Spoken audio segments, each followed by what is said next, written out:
points of view. Dr. Anissa, I'm going to be giving the floor to you. You've already unmuted your mic and put on your camera. Thank you so much. In the meantime, please, if you have any questions, kindly put it in the chat box and I will read out the questions when it's time for our Q&A session. The floor is yours, Dr. Anissa. Okay, good afternoon, evening, and morning, everyone, depending on where you're joining from. She has already introduced me. So I'm going to give an overview of what polycystic ovarian syndrome is from the medical perspective. It is commonly called polycystic ovarian syndrome, which what the PCOS means. It's a condition that is quite common among women within the reproductive age, which is usually from 15 to 49 years. And what characterizes this clinical condition is the fact that the sex hormones, the male sex hormones become high in a woman. Ideally, a woman should have some level of sex hormones, male sex hormones, but the level is usually quite low and insignificant in normal women within the reproductive age. But in women that have polycystic ovarian syndrome, this level is quite high. And this is what actually causes all the abnormal hormones that are seen in women with polycystic ovarian syndrome. So what causes this hormone to be high is actually unknown.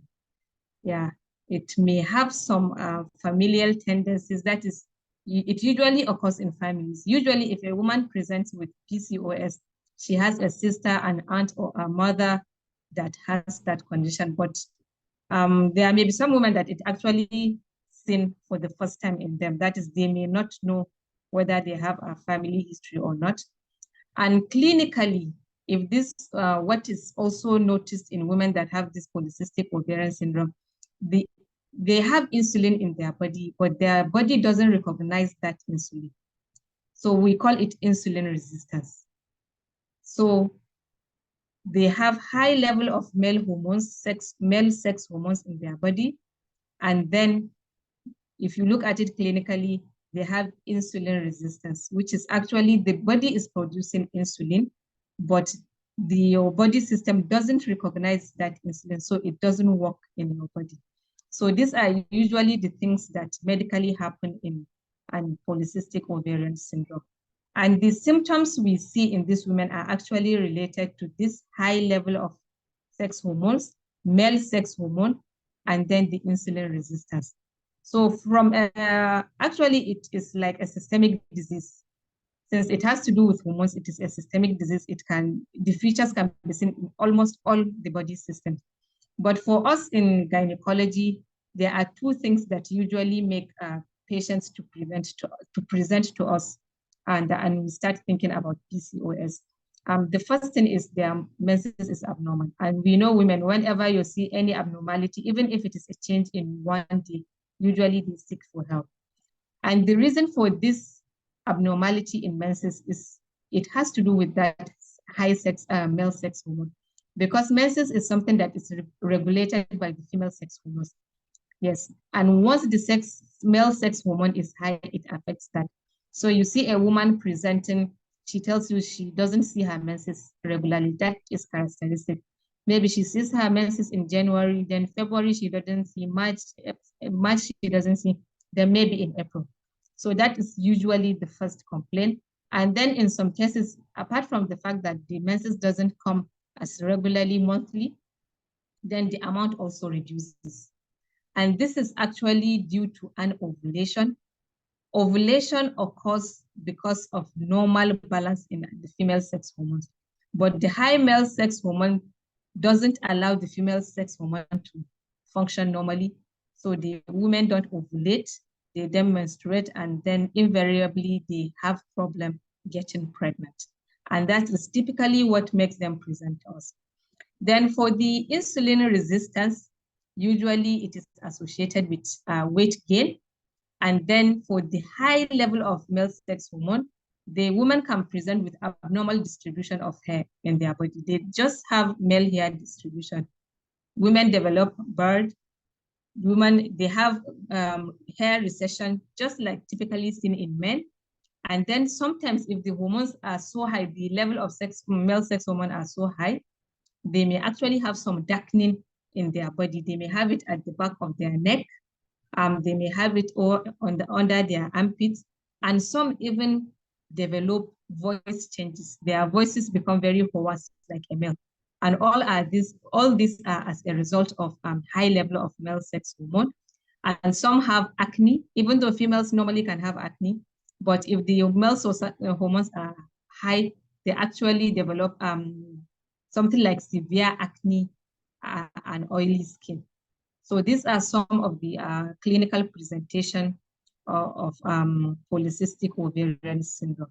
So medically, if they present with such history, there's usually a diagnostic criteria, which I don't know whether it may be appropriate in this setting. But for us, clinically, what we do, if there are three things that once you have two, you can make the diagnosis of polycystic ovarian syndrome. The first one is the symptoms. Yes, if she has any symptoms of abnormal menses, infertility, and all that, you don't need the hormones at that level. So if she has that, or she has clinical evidence of hirsutism, that is what is referred to. Hirsutism is getting the male hair distribution, excessive hair on the body. Then what we also do, if you have if you do the hormones level and actually notice that high male sex hormone and then abnormality in the female sex hormone, then you can make a diagnosis once you have two. And ironically, even if you don't see, if you do the polycystic ovaries can actually be seen on ultrasound scan, usually a transvaginal scan. But their absence doesn't, if you do a scan and you don't see the polycystic ovaries, but you have this other menstrual abnormality or clinical evidence of high male sex hormone or abnormality in female hormone, you can still have a diagnosis, because sometimes women come to you, they say they have polycystic ovaries, but they have done ultrasound scan and they didn't see that. Then on the other hand, they may have the polycystic ovarian syndrome, but they may not have symptoms because it's actually a spectrum. Yes, so it may be just an incidental finding. Yes, especially in women that are not planning to get pregnant. Yes, so for those women, they may have the polycystic ovary, and if they don't have the menstrual abnormality and they are not just getting pregnant, if you're not planning to get pregnant, of course, you won't be bothered if you don't get pregnant, especially if you're sexually active. So sometimes it may be an incidental finding in young girls before the full symptoms develop. So how do we treat medically? How do you treat polycystic ovarian syndrome? So the main problems with polycystic ovarian syndrome is the issue of infertility, then the fact that it actually can lead to other chronic medical conditions, which I think most people actually forget about that. Yes, usually, especially for us in gynecology, it's the issue of fertility. But if it is just fertility that is for polycystic ovarian syndrome, you can actually work on the hormones with drugs, surgery, and all that and get pregnant. But the other aspect of it is it actually leads to some complications that can be lifelong. For instance, it is associated with diabetes mellitus. As I've mentioned earlier, women with polycystic ovaries have insulin resistance. And once your body doesn't recognize insulin and work with it, then it's like a precursor to getting diabetes mellitus. So women with polycystic ovarian syndrome are actually at a very high increased rate of getting diabetes mellitus. And it is also associated with chronic inflammation in the body. So they are at risk of getting some other diseases like hypertension. They are at risk of having cardiovascular diseases. They are at risk of having endometrial hyperplasia, and at the extreme, they can even develop an endometrial cancer from polycystic ovarian syndrome. That is why we encourage women, once you have the diagnosis, it is not just about the issue of getting pregnant or getting a normal menses. So how do we treat it? Unfortunately, as it is now in medicine, there is no cure for polycystic ovarian syndrome. What we do is actually to manage the symptoms that the patient presents with. and then prevent the complications that may arise as a result of the polycystic ovarian syndrome. The symptoms, the first one is the abnormality of menses. If a woman is not desirous of getting pregnant, usually we advise that if after 3 months she doesn't see her menses, then we give her some hormones so that she can at least see her menses, because the absence of menses makes the endometrium to keep growing, and it may lead to endometrial hyperplasia and subsequently endometrial cancer. So that is the advice. But sometimes some women become so anxious if they don't see their menses. So for such women, you can actually place them on oral contraceptive pills, which just mimic a menstrual cycle. They don't ovulate, yes, but they take the drug and they can actually menstruate every month. So actually, this is just treating the symptom. You are not addressing the cause. As I've mentioned earlier, up till now, there is no cure for it. So, but it is just like treating the symptom that the patient is presenting with, so that you can prevent some of the complications like the endometrial hyperplasia and endometrial cancer. Then for those that want to get pregnant, usually they are advised for those that are on the obese side, because it is actually associated with obesity. Even though there are many women, there are two types actually. The lean PCOS, they're actually not obese, but they have PCOS, which is usually a bit challenging to manage, because those that are obese, usually by the time they lose weight, they start eating healthy diet, they avoid saturated fats and all that, and they start exercise. Usually their symptoms get better, even without medication. But if despite that, they are still not able to get pregnant, they can be commenced on metformin, which is actually a drug that is used for diabetic patients. Because of the link between PCOS and diabetes insulin resistance, then you can give them metformin, which is an insulin sensitizer. It reduces the level of insulin resistance and helps the female reproductive system to go back into function, the hormones to become normalized, and then a woman can get pregnant. If that is done and she still doesn't get pregnant, then we can do ovulation induction, because the absence of menses actually prevents her from ovulating, which is a prerequisite for conception. So then she can have ovulation induction. Then in some cases, if the ovulation induction doesn't work, you can actually do some minor surgical procedures on the ovary to reduce the cyst. You can do ovarian drilling. It actually reduces the cyst within the ovary, which by reducing the size of the ovary, you reduce the amount of male hormones that the ovary is producing in such a way that the female reproductive system can function normally without the influence of the male sex hormones. Then in extreme of cases, if that doesn't work, you may have to do an artificial reproductive technique like IVF for the woman to get pregnant. Then for the symptoms of hirsutism, usually what you do by the time you control the level of hormones by giving either reducing the insulin sensitivity, you may have some improvement. But if it doesn't work, the hormones that are used are usually have side effects that, except in severe cases, you may not have to do that.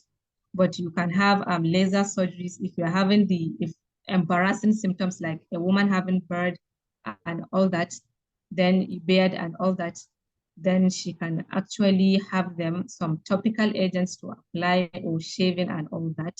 That can also be done. But we usually don't use medication much and androgens because of the hormonal and abnormality that they have. So I think basically this is what we do for the treatment. But the most important thing is the lifestyle modification that all women, whether you are lean or obese, you have to eat healthy, you have to do exercises, and you have to lose weight. And that is basically what we do, because as I've mentioned earlier, there's actually no cure for it. You just try to manage the symptoms so that you can prevent complications. Thank you. Thank you so much, Dr. Anissa. Thank you so much. That was quite insightful. As we've heard her speak, she said that it's not just one aspect. You have to eat healthy, you have to manage your mental health, you have to exercise. So as much as from the clinical perspective, we have, a wealth of measures that we can use to manage this condition, there are other aspects that we need to consider. And on this note, we shall be moving on to the second speaker. Thank you, Dr. Anissa. You could mute your mic now. Thank you so Okay, much. thank We'll you. come back to you with our questions. Moving on to the second speaker, we have Karina Karui, an experienced wellness and organizational culture specialist. She is here to share a relatable experience as she has PCOS herself and how she has been able to manage this condition and thrive from a mental health perspective. She's also the founder of Era Wellness. And Karina, you have 10 minutes to speak. You have the floor. Kindly unmute your mic and share with us what you have for us today. Thank you so much, Ify. Hi, everyone. It's lovely to be with you today. It's lovely to see some of your familiar faces again. Lovely to meet some of you again. My name is Karina, as Ify has said, and I was diagnosed with PCOS. It feels like a lifetime ago now, but I was diagnosed with PCOS about 10 years ago. And before I was diagnosed, I had no idea what it was. I'd never heard of it. It had never been spoken about around me, but I knew that a few of my aunties had had issues conceiving and had also experienced miscarriages. So that was all I kind of knew. I didn't really know details behind it. So I'll speak briefly about my experience of being diagnosed, of managing it over the years, and also more from a collective experience in terms of the community of women, Era Wellness, because we're very open and we speak very vulnerably about our experiences. One of our foundations of our experiences are vulnerability, the power of vulnerability. So back when I was about 17, I just knew that my period was a bit irregular in the sense that it would come sometimes, it wouldn't come sometimes. I wasn't really concerned. I was like, look, I'm not having sex, so I'm definitely not pregnant, and I'm not Mary, mother of Jesus, so it's fine. But then later on, my mom and I eventually went to go and see a GP in Nigeria. And on this note, I'll basically touch on how with PCOS, it's really important how we speak about it with grace and with gentleness because it's not the person's fault. So when I was a teenager, I went to go see this doctor. I hadn't seen my period for 8 months at that time. And he looked at my stats, everything, and he was like, it's because you're fat now. That's why. Literally laughing. And of course, as a teenager, also mentioning that I actually was dealing with an eating disorder back then, which I'm very open about. That really affected me because back then I didn't even link not having a period to anything like PCOS. But down the line, eventually I had an ovarian cyst. And I'm sure the doctors in the house can speak more about that in more detail.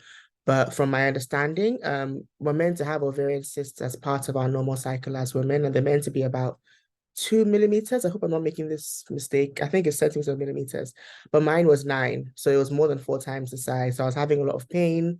People were saying it was ovulation or they're just constipated, but I was very sure it wasn't that because it wasn't going.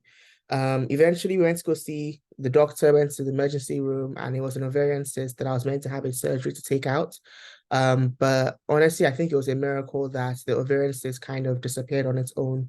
They couldn't really understand how it happened, but luckily I didn't have to go under the knife. Eventually I had a couple more ovarian cysts, different sizes. My ovaries were polycystic. So after the first ovarian cyst, I was diagnosed as polycystic, or having PCOS rather, because of the cysts, because of the irregular periods, because of the hirsutism, so like facial hair, which you obviously can't see on camera, but if you look really closely, you can see it. And just a myriad of other symptoms I was experiencing. And it was over the years that, I was taken off the pill, I was put on the pill just to kind of manage symptoms, which is a very normal way of managing symptoms of PCOS. But over the years, if there's something I've learned, it's just like Dr. Anissa said, it's all about lifestyle. We can do all these things, we can take all these medications, but at the end of the day, your body needs to be holistically well. And I've learned over the years because at first I felt a lot of shame, just being like, okay, so if somebody sees me and they see that I'm bigger than the average person, or they deem me as fat or chubby or thick, whatever word you want to use, it will then be classified as, okay, that's why she has PCOS, but after speaking with different women and experiencing different women's experiences, I realized that even with various sizes, people can actually experience PCOS symptoms. And even at bigger sizes, our bodies are still worthy of respect, are still worthy of love. We can still love and respect our bodies throughout changes and throughout taking care of ourselves. So just with me, I've seen that my symptoms get better when I'm taking care of myself, when I'm eating healthy, when I'm exercising regularly, when I'm resting, when I'm sleeping well. Because I think a lot of the time we conflate health with body size or with how fat you are, how slim you are. But it's a holistic thing in the sense that if I was eating well, resting well, just uplifting myself mentally as well as physically, my symptoms got better. Also, of course, still seeing doctors along the way. And most importantly, I've seen that with PCOS, community is really powerful. If you're able to hear different people's experiences and be like, oh, okay, I'm not alone in this. Or when I'm searching for my period, as I say, I'm not alone in this because other women are also experiencing this. There are times where my period has come consecutively for 3 months, and I'm so happy because I'm like, guys, this is a miracle. Like, this doesn't happen normally for me. And the times where it disappears for 4 months, I'm like, okay, let me see what I can change. Let me see how I can work with my doctor, with my gynecologist to make this better. And the power of community in the sense that when you are down, there are other women to lift you up. When you're feeling very anxious or scared, because of course, one of the symptoms of PCOS is difficulty conceiving or infertility. And I'm not at the stage where I'm ready to have children yet, but of course, it's part of the fears that go on in our heads for the future.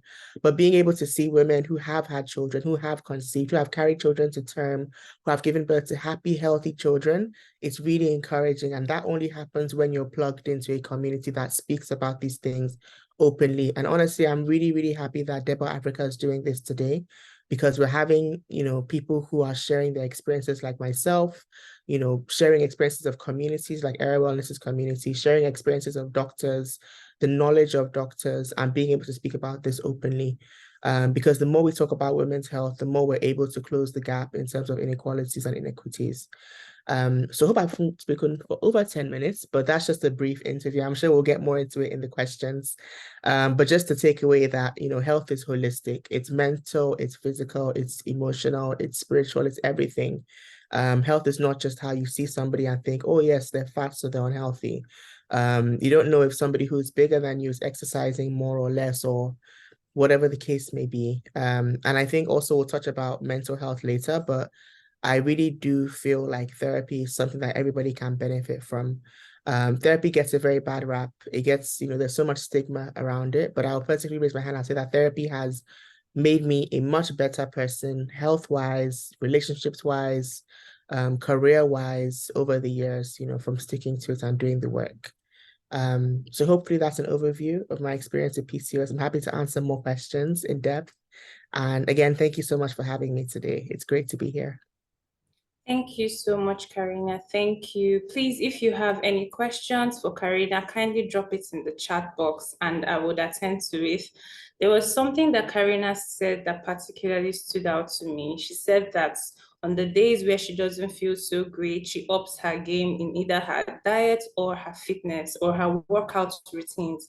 And on this note, we decided to bring in a fitness enthusiast, a certified fitness practitioner who would give us her own perspective, especially when dealing with clients that have this condition as well.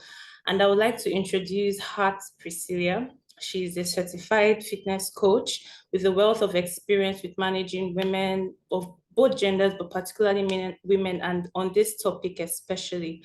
Priscilla, are you here? Please kindly turn on your camera, unmute yourself, and tell us what you're here to give us an insight on what you're going to talk to us about, what exercises work, on the days where we're not feeling great, when we don't feel like working out.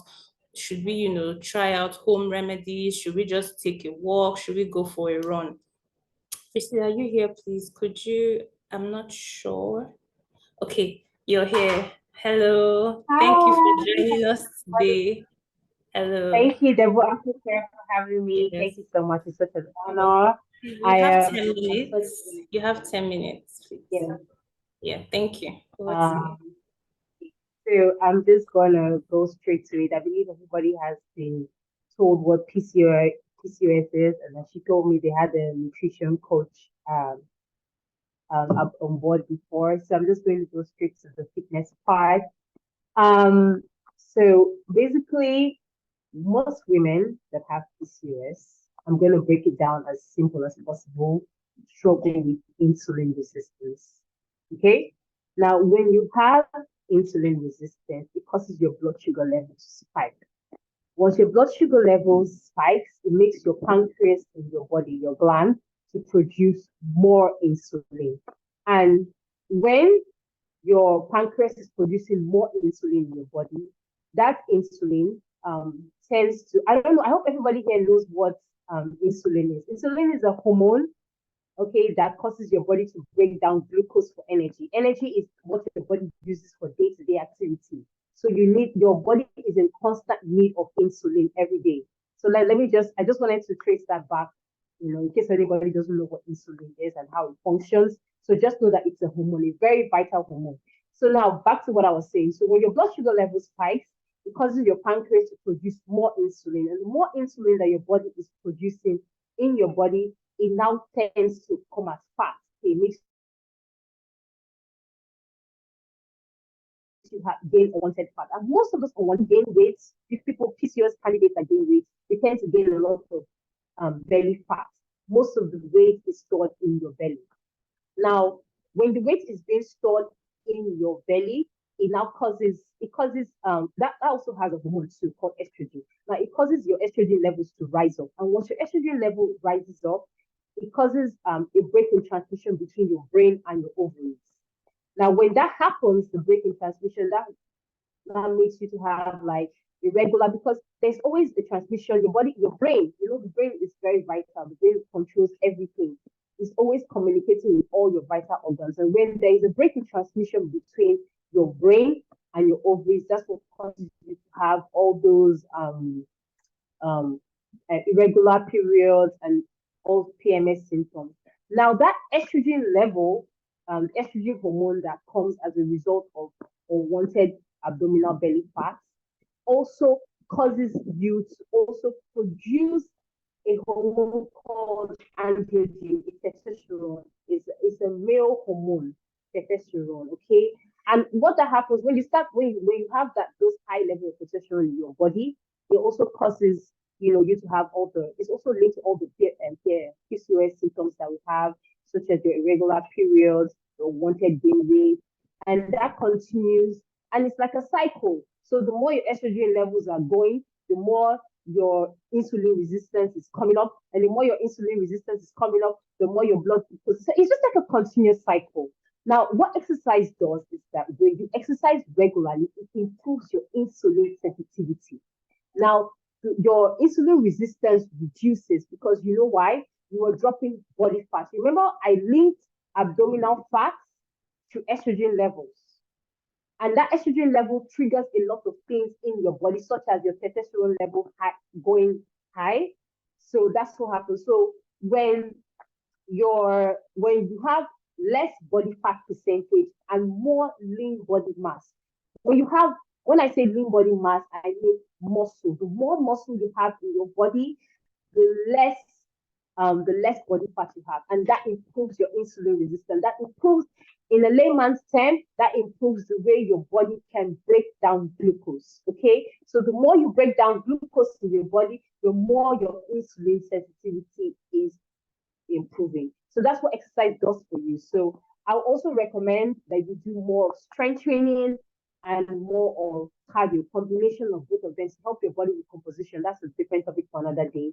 So basically, that's what exercise does for you. So remember, like I said, the less body fat percentage you have and more muscle you have, the more your insulin sensitivity improves.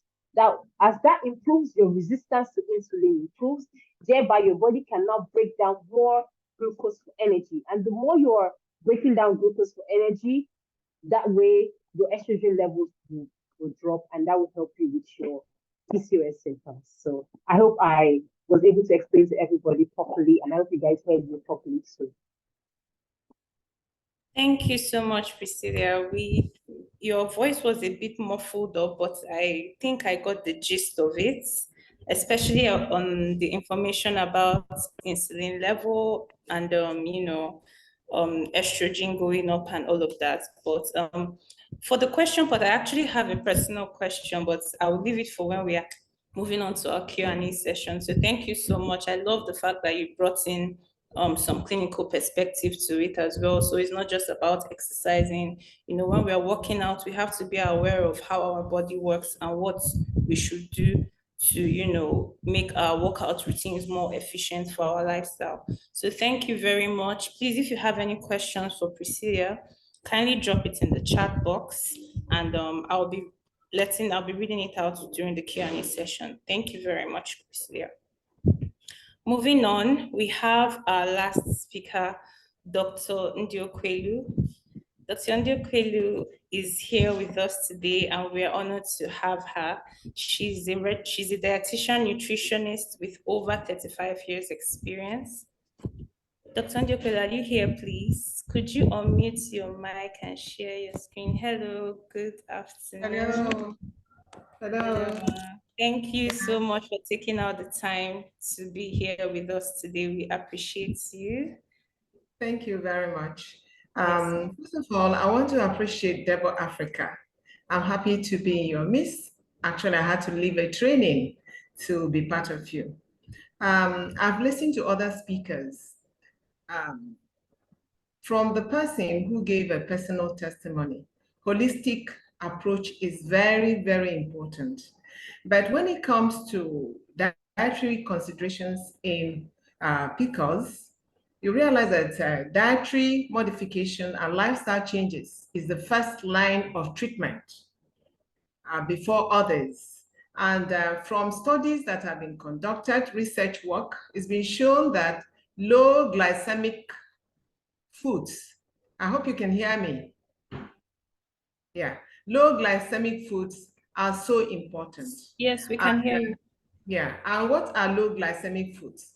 Low glycemic foods are those foods, carbohydrate containing foods that can increase one's, the way they affect blood sugar. Do they, increase, are they absorbed, slowly or moderately or highly? So low glycemic, index foods have been shown to improve insulin sensitivity.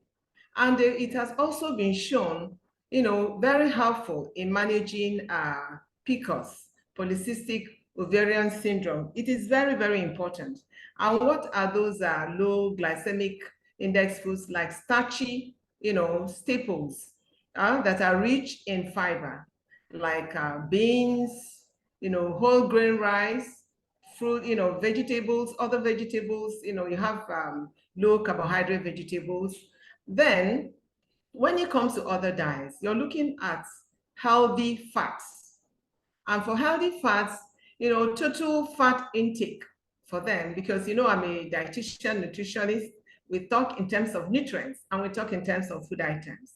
It should be about 45% of total energy intake for the day, out of which about 18% will come from monounsaturates and about 8% from from saturated fat. And how do we get that? A dietitian will help calculate that, but in simple terms, it's like looking at the type of fat we use. If we look in our markets now, some of the oils are refined palm oil, palm olein, which are more saturated. Okay, so you have the oils from soybeans, from peanuts. Those ones contain more polyunsaturated fatty acids, but avocado contains monounsaturates. And nuts, there are different types of nuts. We have some are expensive. We have our local ones, and they also contribute fat. Then healthy, protein, lean cuts of protein like chicken, legumes. We have a variety of legumes in our community, and so they are recommended, including lean cuts of meat. Even the chicken has to be skinned, because we're talking about lean sources of protein, and at the same time reducing saturated fat, which you have predominantly in the skin of chicken and others. We're looking at the type of meat that contains, because it's been shown that red meat is also a problem. So that has to be reduced. Then you're looking at vegetable sources. We've talked about low GI foods, talked about healthy proteins, talked about healthy fats. Then there is a need to increase intake of fruits and vegetables, anti-inflammatory foods, fruits, vegetables, nuts. Then some seasonings are anti-inflammatory, like the one we put that is always in curry. Turmeric is anti-inflammatory, cumin, and the rest. And some people drink this as if it's medicine. Studies have shown that they are better utilized by the body when they are added as normal seasonings in the foods we eat, but on regular basis. So from all I've discussed with you, I'll take questions later on. You know that dietary consideration is very, very important. And when we stick to it, weight reduction, the presenter that just finished talked about weight reduction, or the person that gave a personal history. Weight reduction has been shown, especially for those who are overweight or obese, that weight reduction helps in improving insulin sensitivity. So it's very important. I know that weight is an issue, but if the individual knows that it will help in improving symptoms of PCOS, it will help in improving insulin sensitivity. It will even help, like low GI foods, also helps in reducing the testosterone hormone level. That's the male hormone that creates problems. So weight reduction is very important, but it requires counseling. The person living with PCOS has to work with a dietitian and the healthcare provider. And counseling, it's not a shaming, dietary counseling is not a shaming issue. It is where the client is encouraged to make changes in one's lifestyle. And it has to be a gradual process, but consistent. So when these things are done, and accompanied by other remedial, interventions, if need be, then this patient living with PCOS, because some of them have gone ahead to have babies. So weight reduction is very important. Like we said, holistically, importance of weight management, then minimizing stress, because stress increases the cortisol level, the stress hormone, and that creates problem in the body. And sleep is also important. Sleep hygiene, about 7 to 9 hours of sleep, at night is very, very important. Even if one has a nap, like 1 hour in the day, and then, some people find it difficult taking up to 7 to 9 hours. But cumulatively, sleep is very important. So when you look at all these, dietary consideration, and then lifestyle changes, the person living with PCOS will have a life that is better than when the symptoms, were occurring and the person wasn't knowledgeable enough. So I want to appreciate Debo Africa for arranging this. And they should always remember that as you work with your gynecologist and advise our healthcare providers to ensure they incorporate a registered dietitian to work with them and to make sure that the patient or the client is properly guided. Thank you very much. I'll take questions later. Thank you so much, Dr. Ndikwe. Thank you for your wealth of experience. Thank you for your insights. We are grateful. We are moving on to the questions now. We have some people sharing their personal insights. So I'm going to be reading Evelyn. Evelyn, thank you for participating. Thank you for engaging with us. Evelyn says, greetings, everyone. I have done my HSG test. My tubes are okay. I did the scan and other fertility treatments, but I don't ovulate and I don't see egg whites. After my fibroid surgery for like 3 years, I can't get pregnant. Dr. Anissa, I think you're fit to answer this question or to give more insight, but any guest speaker is, the floor is open, the question is open to any guest speaker. Please kindly provide more insight for evening. Thank you.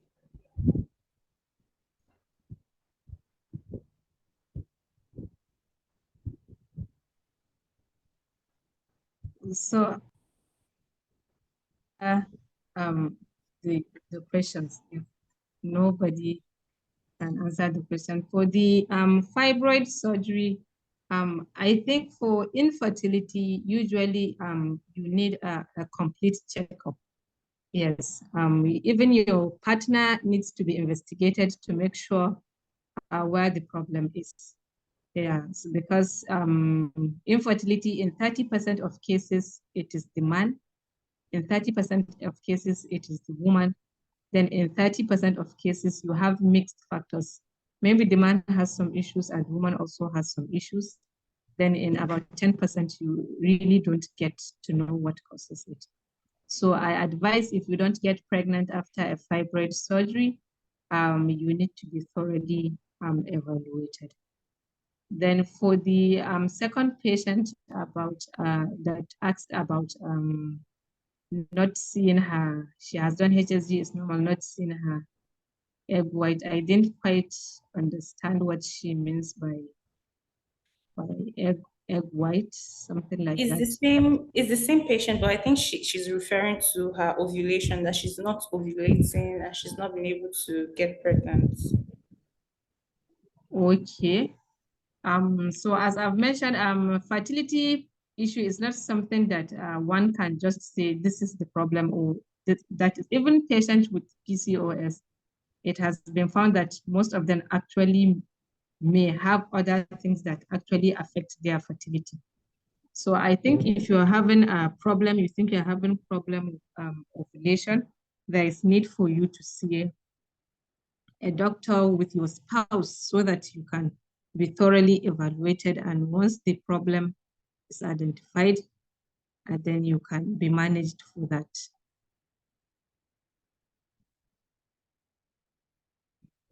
So I don't know, is there any other question? So I'm seeing some, okay. You will read the questions, right? Hello? Maybe my network?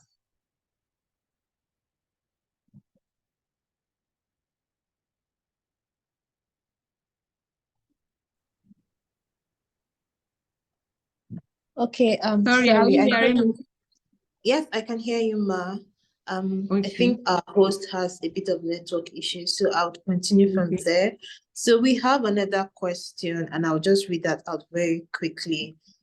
This question is from Gift. She said, whenever I miss my period for some months and I finally see the period, I usually experience spotting that may last for 2 to 3 weeks before the menses actually begin to flow. It flows so heavy and may last up to a month. Please, I want to know why this happens and any advice for me. So usually when a woman misses her menses, what happens is the normal thing is for the endometrium to grow for a period of time. Then when it reaches a certain size, then it starts shedding, and that is what you see as menses. So usually if you are having some hormonal problems and the endometrium grows beyond the normal thickness that it's supposed to be, and you have some abnormalities with your hormone, the first thing that happens is for you to start having like spotting, trying to break through the excessive growth. And usually because it has grown beyond the normal size, it usually takes a longer time for it to shed. So if previously, if you're having your menses monthly and it usually lasts for 5 days, then for one form of hormonal imbalance or the other, you go 3 months without having your menses. During that period, the endometrium keeps growing. So it will definitely take more than 5 days for you to shed that excess endometrium. That is usually the menses. Once you have a missed period for a while, when it is coming, you usually have excessive bleeding. That is why even in PCOS, it is advised that at least a woman should menstruate every 3 months. So I hope that answers your question. So usually what you do to prevent that, you can be placed on COC. And for that, if you don't like it, and then there are other hormones that you can use to prevent the endometrial thickening to become excessive. Thank you. Thank you so much, Dr. Anissa. To move on, we have some questions that were listed in the registration form. However, I believe that most of those questions have been addressed by Dr. Anissa and Dr. Ndikwelu. So we are going to move on to the ones in the chat box. We have a question for Priscilla from Nafisa. She says, I run up and down our staircase early in the morning, and I do some skipping rope. Is this okay as an exercise for PCOS? Priscilla, please, could you take it? Or if Priscilla is not here, anyone can. Hello? Yes, I'm here. I'm present. Okay. I don't know, I cannot start the video, but okay, so I guess I can just go. That's okay. Okay, so like I said, when I said earlier that one of the key factors of PCOS that affects PCOS so much is insulin resistance. And I said that what would help you to overcome insulin resistance is when you have less body fat percentage and lean muscle mass. Now, to build muscle, you need resistance training, strengthening. So while what you're doing is good, you're getting some form of movement in, it is good. It's better than nothing.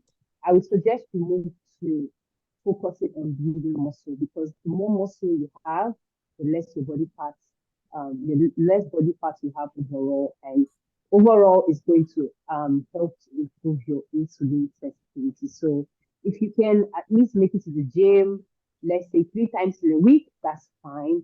Go to the gym, lift some weight, pick up some dumbbells, just aim to build more muscle, and with a combination of cardio, that will help you with your overall body recomposition. Okay, thank you very much. Sorry. Okay. Thank you so much, Nafisa. I hope you heard how more muscle exercises and more cardio to improve your outcome. We have a question for Karina from our Google team. The question goes, do you have more information on living with the condition? Can you give us more information? I'm guessing this is from a mental health perspective on how you mentioned therapy, but could you give us more detail on how you manage this condition, living with it for such a long time? Yes, for sure. Thank you for the question. Unfortunately, I can't start my video, but I'll just speak. So from a mental health perspective, I'm sure the doctors in the house can corroborate this, but women with PCOS have a higher chance of being diagnosed with depression or anxiety. And even emotionally, it can be stressful just thinking, I have to lose weight. Will I be able to have children? Like all these things that come at once. But I'll just say that it's something, as I think Dr. Anissa mentioned at the beginning, it's a lifelong management sort of thing. So personally, I don't call it a disease. I just call it that, okay, I manage my PCOS. And at the end of the day, everything that I'm doing is just helping me to be healthier. I look for exercises that I enjoy. I don't like to see exercise as a punishment. So I like taking long walks. I like swimming. I like doing yoga. So I stick to those because then I'll be more consistent with them. I look for foods that are good for me that I actually enjoy eating. So I think it was there's a doctor, sorry, I can't remember who mentioned, I think it was Dr. Chika. Yes, Dr. Chika mentioned about, turmeric and adding foods to your daily food that, are actually good for you, whether it's spices and all these things. So I focus on plants. I focus on things that I know the source of them, things that are not as highly processed, things low in sugar, things low in salt, just things that I enjoy and I enjoy making. So just seeing it as a management is a lifelong thing, not seeing it as a curse, not seeing it as a burden, because there are many women around me who are thriving in PCOS. If I don't say, people will not know So maybe just shifting your perspective to something that, look, I'm just doing this for the betterment of my body, for the betterment of my health in the long term. And it's an added bonus that it helps with PCOS. And then taking each stage as it comes.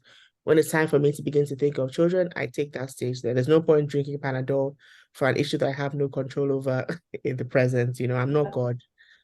So yeah, those are some tips that I say. And also, as like I mentioned before, therapy, counseling, having a community, these things all really help. They really do help. Instead of you waiting till you feel terrible and then you have a breakdown, maintaining it consistently, taking care of your mind consistently. I hope that helps. Yes, I'm sure it does. Thank you so much, Karina. We're going to be wrapping up because we're against time, and I'm going to introduce Dr. Sharon. Dr. Sharon is our in-house doctor at Debo. Dr. Sharon is going to be giving us she's going to be giving us more insights and more information on how to get all your questions answered with Debo doctors, including Dr. Nibila and Dr. Zara. Dr. Sharon, over to you. Okay, thank you so much, Ifeanyi. I'm also trying to turn on my video, but it's not working. But I'll go ahead anyways. I want to first of all thank all our speakers today. This was really amazing, and it's a reminder of why the work we do here is so important. PCOS is something that often goes underdiagnosed, unnoticed, and this is just going to help a lot more people be aware of the condition. And I want to thank you again, once again, all our panelists were so amazing. This is Debo Africa, and we are here for you. Basically, we are a healthcare facility made for women by women. Our utmost priority is your well-being and your health, and that is why we have created a safe space and a haven for women.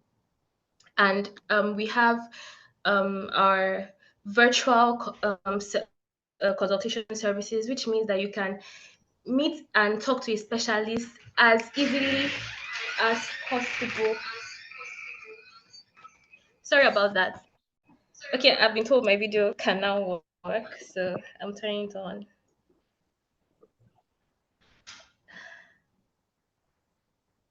Sorry.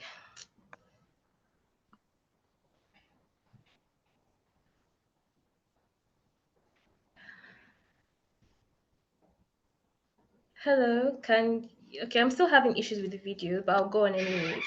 So we have virtual consultation services where you can, in the convenience of your home, office, wherever you may be, if you find it so difficult to come talk to a doctor in the hospital because of all the waiting time, you can easily contact us and we'll hook you up and link you up with one of our specialists.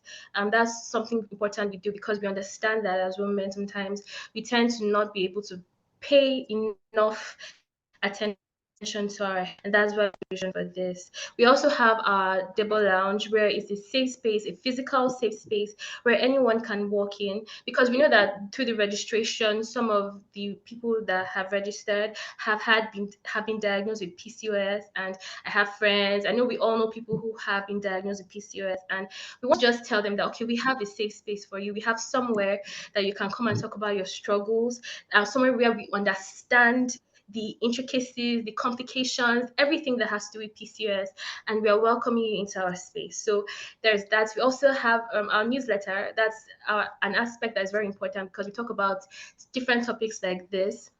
Talk about issues that affect women majorly, like PCOS, breast cancer, and so many other topics. So you can just easily go to our website. It's www.debo.africa.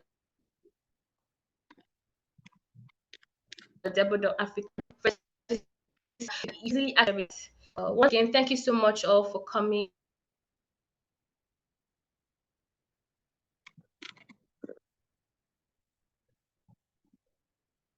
To come here and help your friends, your sister, cousin, please, awareness. Thank you all.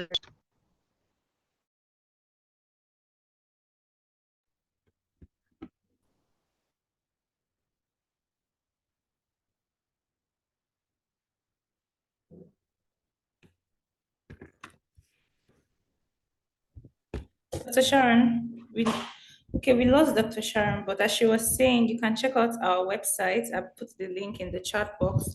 We have our newsletter session. We have our blog session. You can subscribe to our monthly newsletters to get insights on all health conversations for women. You can explore our website for our virtual consultations for our tests. I saw some questions in regards to what tests to be taken. So you can reach out to us and book an appointment for your virtual consultations. Please keep in mind the virtual consultations are nationwide. So we are not just limited to Lagos, Nigeria. Where whatever part of Nigeria you are, or even the world or Africa, as long as you have an internet and a working mobile device, we can reach you and we can cater to your needs. Thank you so much, everyone, for taking out the time to be with us here today. We appreciate you. God bless and have a blissful week ahead. Thank you. Bye-bye, everyone. Thank you. Bye. Bye. Thank you. Bye. Thank Bye, you. Thank you everybody. so much. Thank you. Bye, everyone. Thank you. Deborah. Thank you. Thank you, everyone. Bye.